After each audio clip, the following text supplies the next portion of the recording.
Hi, so here is my mastery project. This is the before. I started with a background of this TV room.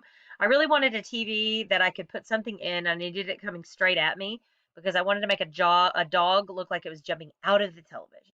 And then I also liked the fact that this one already had a vase with some greenery in it that was in front of the TV because I thought that would make it look a lot more real. So I started on it this way, and the picture was super bright. So I added a curves adjustment. So I added an adjustment layer here to darken that up. I thought that looked a lot more better with a lot more contrast. Then I added my dog picture in, and oops, wrong one. I added my dog picture in, and I clipping masked him in here. So initially it looked like this, and then I added a clipping mask so that it fit inside the television.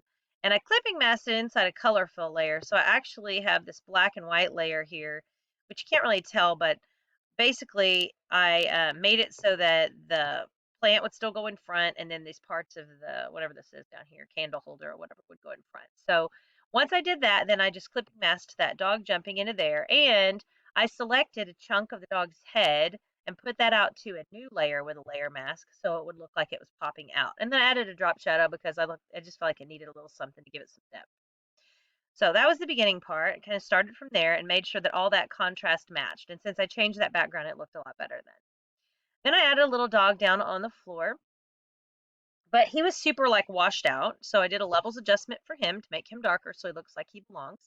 I added a drop shadow, but I had to right click and create layer so that I could put that drop shadow on its own layer. And then I flipped it around and put it under the dog so it looked like a more realistic shadow since that would be coming in from that window back there. Um, then I went ahead and added the product, the Go dog food, and again detached its shadow and just put it underneath it a bit because I didn't really need it to go anywhere else. So that takes care of those. Finally, I downloaded a font that I thought looked kind of like the logo for the Go on the Go bag. It was called Made Tommy Ultra Bold.